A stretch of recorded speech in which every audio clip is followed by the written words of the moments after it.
spoke, wasn't a particularly long video, but he took the opportunity over. Now, I don't know who's going to see this video, but when I was saying about money is fucking worthless, it's going to come to nothing, blah, blah, blah, blah, blah. China was already now this prick might paper money. wake you up a bit. Eventually, it lost all its value. And this has happened to every paper currency that has ever been issued. And the English followed a bit later. We didn't get round to paper currency until 1694 when the Bank of England... So he went on to explain how paper money, or currency, he called it both. I always find it fascinating what, especially intelligent people, what they... Remember as well, the pound was meant to be backed by silver, right? Which was a load of fucking bullshit because, what's it, £1 of silver is just under a kilo, half a kilo of silver. A pound has never been able to buy half a kilo of silver, all right? Actually describe money as, and he described it as both. Hang on, sorry. What did it was a promissory note. It says on the note, I promise to pay the bearer the sum of, yeah? The sum of what? £20 of what? Right, you're walking around with these promissory notes thinking that, what's the value? None of you even know what the fucking value of it. £20 of fucking what? Have any of you ever asked that fucking question? But you don't, do you? But, what's it? When money was when it was gold and silver, right? And if you had a pocket full of change, you didn't need a promissory note. If you had, if you was going to one city to another city, another country to another country, whatever, yeah, you would go to the bank, and if you was wealthy, you would have pounds of silver and gold, right? So in weight. So then you don't want to be carrying that from town to city, you know, or the bullshit about fucking people fucking robbing you on the way, all that fucking shit. But that's what it was for. So it was in pounds, because if it weren't in pounds, it weren't worth putting it in the bank to get to the other city or wherever you're going to pick it up the other end, right? So they'd go, right, £22 of silver, and then give you a promissory note, a promise to pay the bearer the sum of when you get to your destination of where you're going. Then when you get there, you give it to the bank the other side, and they give you your weight in pounds of gold or silver. That is what you are carrying around with you, a promissory note, what never, like a promise to pay, what never gets paid, all right? And you've all been duped into thinking it's worth saying. These bankers have made it, and it has no value at all. I mean, do you really think in a crisis or anything like that, that if everything's fucked up, do you think these bankers are going to be running to these plastic bits of paper?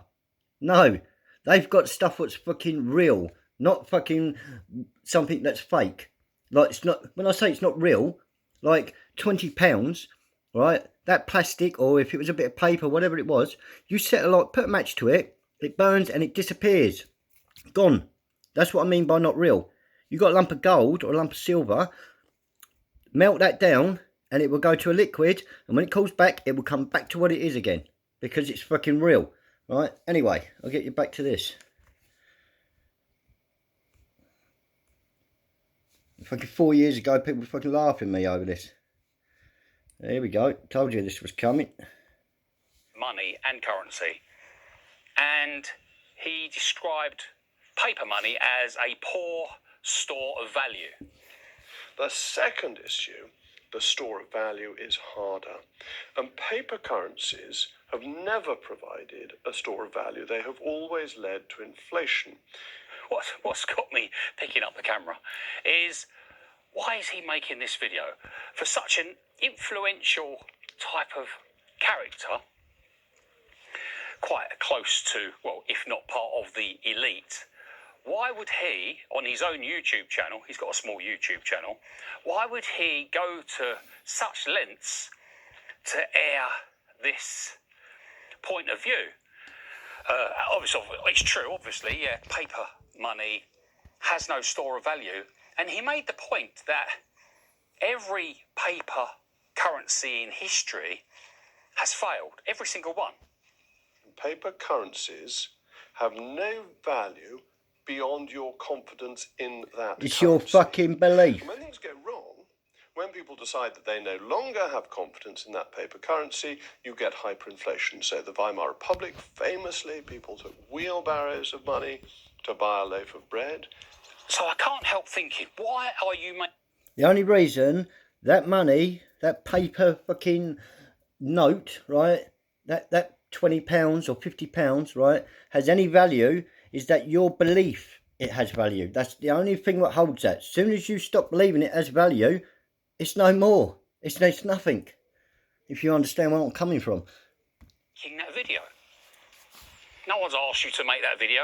When you make a video like this one I'm making now, it comes from your ego. Your ego is the driving force behind picking up a camera and speaking to it. No ego here. I'm just trying to show you what the fuck is going on. That's what I'm trying to do. People that never asked to be spoken to. Yes, people that do that, like me now, are driven to do so by their ego. Blah, blah, So blah. only Come his on, ego is driving him to make that video. Or is it his ego? Is he sending us a message? Yes, that's what I would Is he say. trying to tell us, British people and others, that the pound, which is one of the oldest paper currencies, I think, is it going to zero? If you've got, Of course it is, 'cause savings digital's of coming, isn't it? tens of thousands of pounds or hundreds of thousands of pounds, is he warning people that The thing is, right, they've been lending money, right? They reckon 70% of people will not pay their mortgages or any of their debts because there's not enough physical money or paper fucking notes out there to bring in to pay the debt, right? So, and that, because what they've been doing, you don't, when you borrow 100 grand or fucking whatever